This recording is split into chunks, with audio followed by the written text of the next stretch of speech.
Hey everybody, welcome back to round 3. I actually almost missed this round. I was down to 1 minute on my time, so we got to play quick. We are going to keep this because we can cast Oresco's Sun Guide. I was off making a cup of tea and getting a bit of a snack, and almost missed it all. So let's scry off this temple. See what we can get.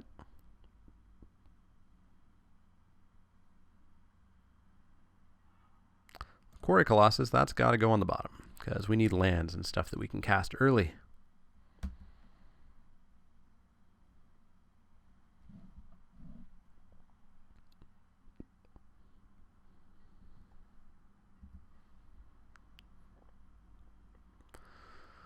So we really need to hit lands. Luckily we do have a Traveler's Amulet. Turn 2 is just going to be the Sun Guide, I think. Maybe get some damage in and get some life gain. Depends on if he has a 2-drop or not. Next turn, it probably is just going to be Traveler's Amulet. Reckless Reveler. That's a pain. Another mountain. I'm going to swing in, see if he offers the trade. Yeah, alright. I guess.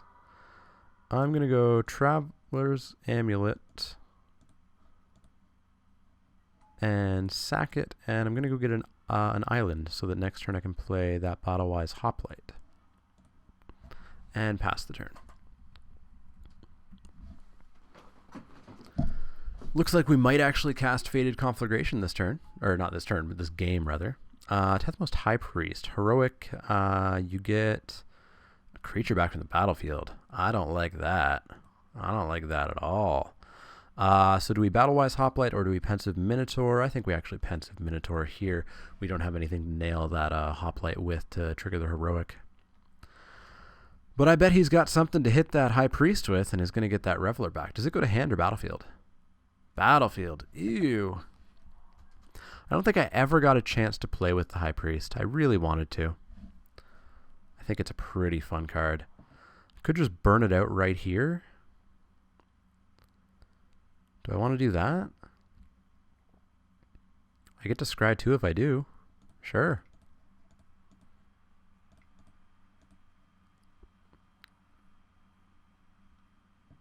Did we get it?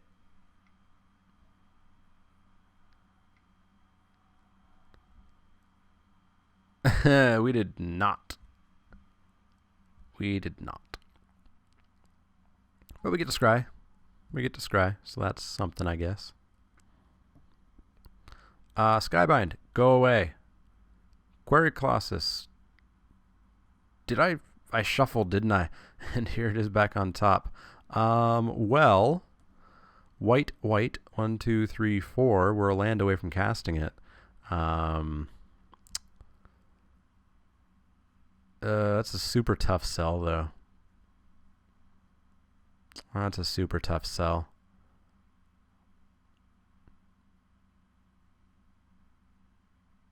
Yeah, I'll put it on top. I have plays for the next couple of turns. I have Titan and I have Battle-Wise Hoplite.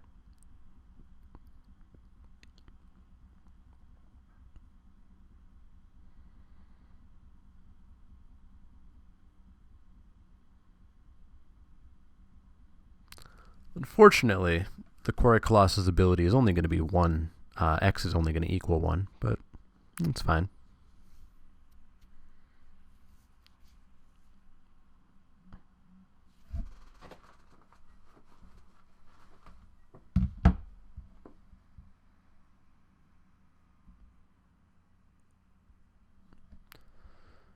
Alright, what are we going to see here?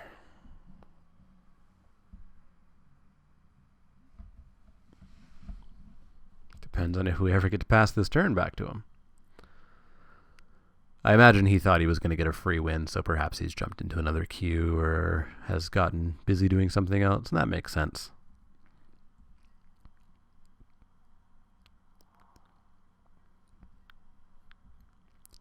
Don't think we'll see any attacks here. If he does, it's pretty telegraphing a trick of some sort. Reckless Reveler kills artifacts? Yeah, it kills artifacts. My poor Hall of Triumph and my Anvil Rotoraptor.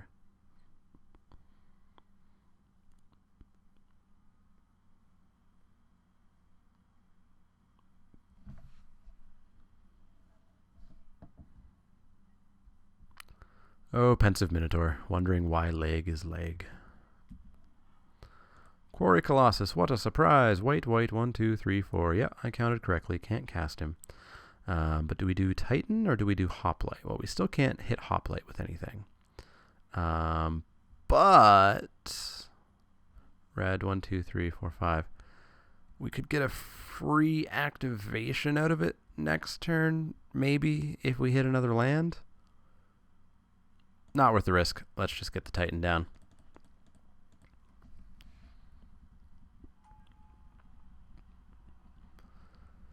Well, if I do hit a land, I'm going to have another 5/6 on the battlefield, so that'll be fun. And I get to bounce probably his High Priest, or whatever this big thing's going to be. A Gluttonous Cyclops. Eaten all the sheeps? Yeah, sheeps. No land, but it's a Skull Cleaver. Yeah, let's put that Skull Cleaver in. Keep the blue and white up for the battle-wise. So I'm going to swing in with him, I think.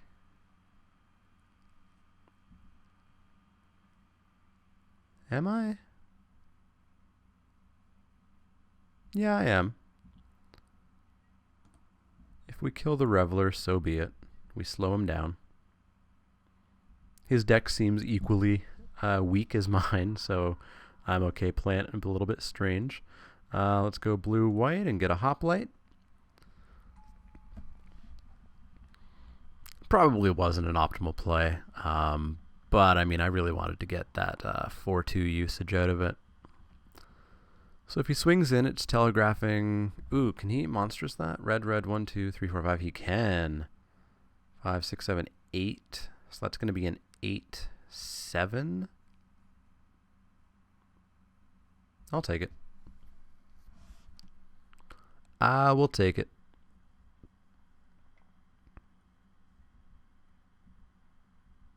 If we hit a land, we can bounce it.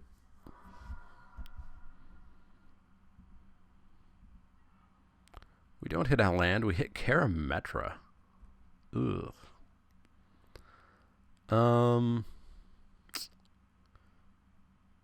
Well, I'm going to swing in with the Titan. See if I can take him to 15. And I can. And then we're going to go Karametra. We're going to leave up a red and a white.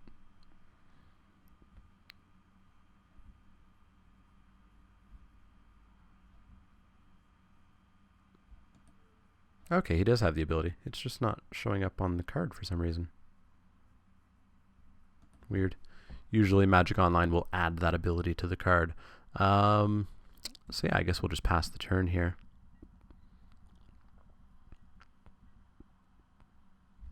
How's this trigger work? Whenever you cast a creature spell. So my Quarry Colossus, if I'm able to cast it, will actually get an extra planes, which is pretty nice. What's this going to be? I think this turn we chump block the Cyclops with the Minotaur.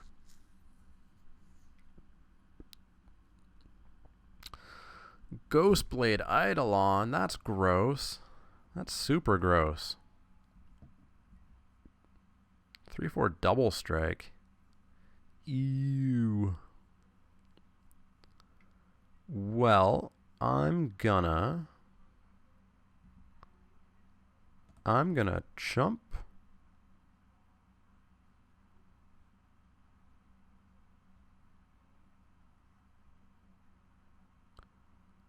And chump. And kill.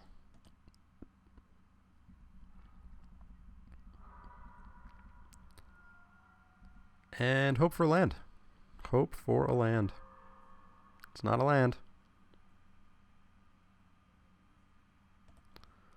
So I guess Blade Tusk Boar, that will get us the plains.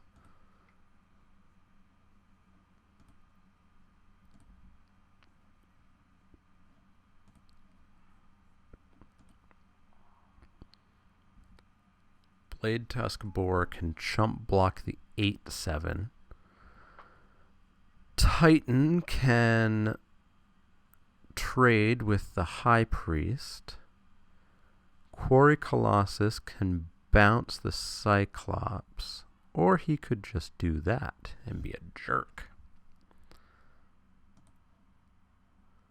Alright, so we have to trade our Titan with the High Priest. We're going to go to 4. Can't remember all the burn that exists in this format, but maybe we'll find out soon. Whims of the Fates. All permanents, 3 piles. Each player chooses 1 at random and sacrifices them.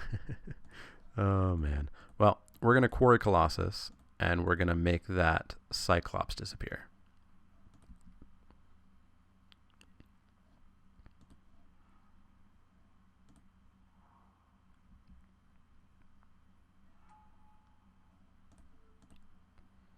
And it's going to disappear 3 cards down, so it's going to be away for a while.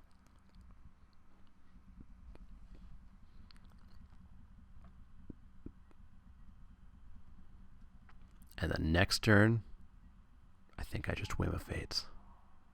Just because I can.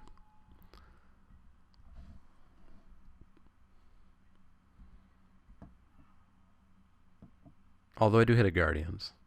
No, I'm going to Whim of Fates right now. Let's just do it. So, piles. Karametra can go to the 3rd pile. 2nd pile. 2nd pile. 2nd pile. I don't need the blue anymore. I don't need the green anymore. Is that all my cards? So I'm hoping pile 3 goes away.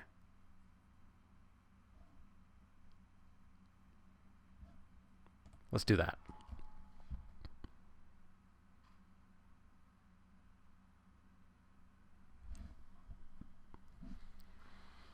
It's the first time anybody has probably ever cast Whim of the Fates in a Theros draft.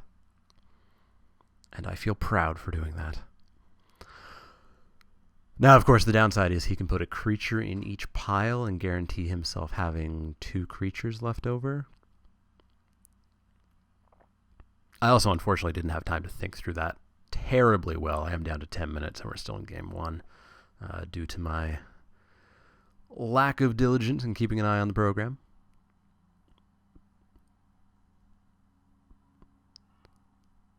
So the worst thing is I lose my Quarry Colossus.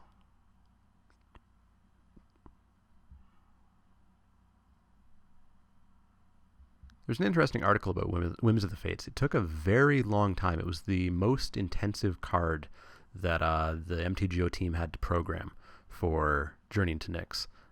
Journey into Nyx or Born of the Gods? Born of the Gods. And, you know, it was weird because nobody's ever going to play it. Seriously. I mean, I just did. But they had to put so much time into it because there was never... Oh, I lost the Quarry Colossus. Seriously? Oh. All right. So we lose. Cool. Damn you, Whims of the Fates. But yeah, so it took them the longest time to program this one card that nobody was going to use just because every card has to be in and every card has to work. Because no card had ever required 3 piles before. There were plenty of cards that required 2 piles, but none that required 3 piles. So yeah, I think we just go back in. Our deck is our deck. And it's going to do what it does or not do what it does. But hey, we hit Whims of Fates. So what haven't we cashed yet? We've cast Oracle. We've cast Whims of the Fates. We haven't seen the Battlefield Thaumaturge. And we were never going to cast the Fated Return, but I think we might have hit all of our other rares. So that's a success in a rare draft. Whims of the Fates. Well, we've got turn 3, and we've got making that turn 3 bigger. That damn card is there, but oh well. We'll keep it. We'll keep it.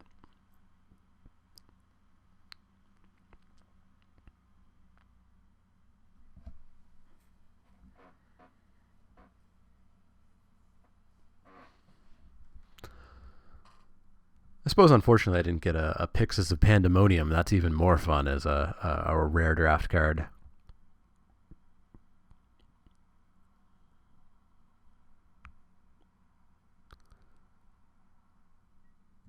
So our game plan is Mountain go, Plains Minotaur go. By that point, I expect him to have a lot of creatures in the battlefield. He's red-white, and he is the traditional little guys, and lots of them red-white. Surprised he's down here in the losers bracket. Not surprised we are, but I'm surprised he is.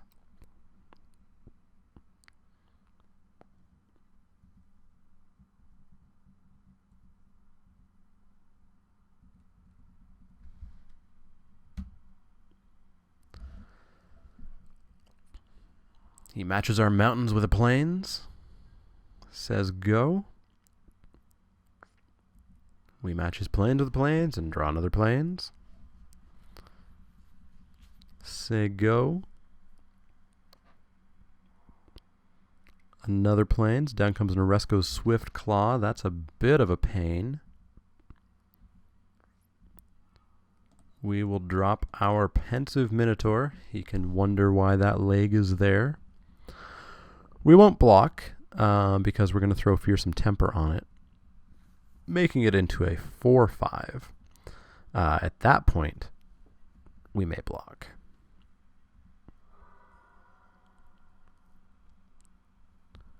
We could try to start racing, but I don't know if I like that idea. Maybe I do, because I can Flurry of Horns next turn. 4 this turn, and then 4, 5, 6, 7, 8. So that's 8, 9, 10, 11, 12. He's stuck on a color, so that's good. Yeah, let's try to race.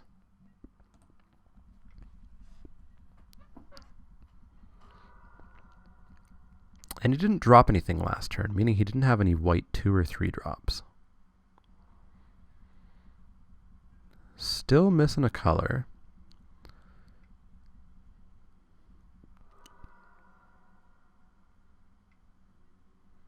He does get a blocker down, but it's not a blocker that can hold off or even trade with our Flurry, which is nice. So we're going to swing in for 8, threatening to take him to 8. On snapback, he can take us to 9, but if he didn't play a blocker, he'd lose. So he may have to get a bit more defensive here.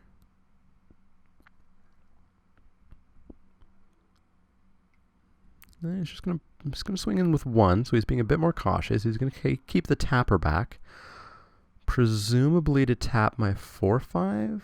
Down comes an Observant Alseid, just kind of there, not bestowed on anything. Minotaur Skull Cleaver, that's pretty nice. And he just gives up. Yeah, he needed that mountain, it looks like. So we pulled a game out. We pulled a game out by playing a Minotaur deck. We're going to jump right back in and hope that we can do that again. We've seen several games so far where that's what our deck does and does well. And it managed to pull it out that time. Well, we've got a Blade Tusk Boar, which is probably enough for me to keep this hand with this deck. We have a Thaumaturge we can't cast, and we have a Skybind we don't really want to cast, but we'll keep it for that Boar. The Boar is less good in this matchup because, as you just see, he has red. Draw a land. A land is not a spell, unfortunately. He's stuck on colors again. That Reckless Reveler unfortunately wrecks our Blade Tusk Boar, though. It trades very profitably. Stuck on a color still. We're going to take 2. And he's got a Kragma Butcher. Well, I guess my Hall of Triumph could make my Blade Tusk Boar a bit bigger next turn. So I guess we'll do that. If he wants to sack the Reveler to kill it, I'd be okay with that. Following turn, we can Riddle of Lightning and get rid of that Butcher or anything else annoying that he might play. In with both, sure thing.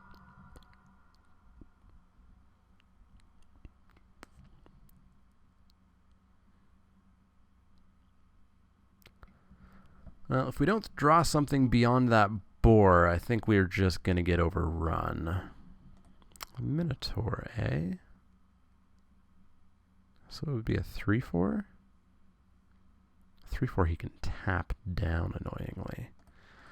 But we're going to have to go with it. He's going to get in for 6 here. Taking us to 8.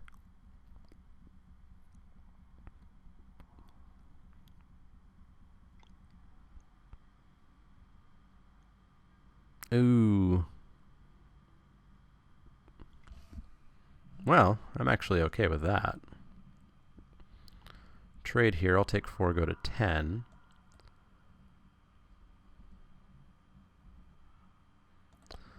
So that's actually kind of super annoying what he's done. He can attack in with that Mastiff because it has Vigilance and then tap to tap a creature.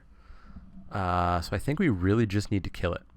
So what we need to do is we need to Riddle of Lightning it and hope that we hit a 4-mana spell. Because if we don't, I think we just lose. So we can go Guardians, and he can tap it and get in for 6, taking us to 4. Then we can go Blade Tusk Boar. He can tap one of them, presumably the Guardians, get in for 2, take us to 4, or take us to 2. So yeah, I think we need to roll the dice. We need to roll them dice.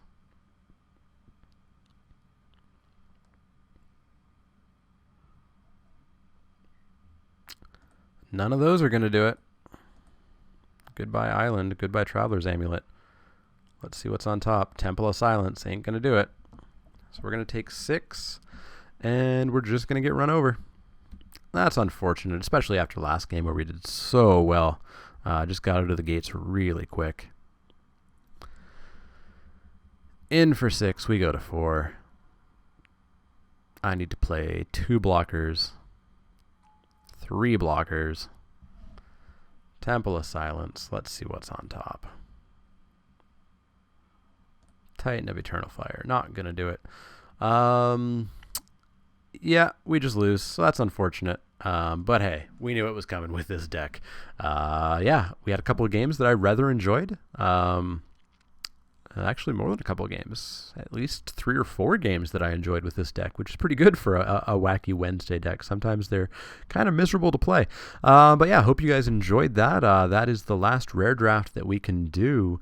There are no other sets available on Magic Online at the moment that we could do this without doing a repeat. So as always, if you have any comments or suggestions, ideas for Wacky Wednesday, ideas for the channel in general, let me know, of course, in the comments below.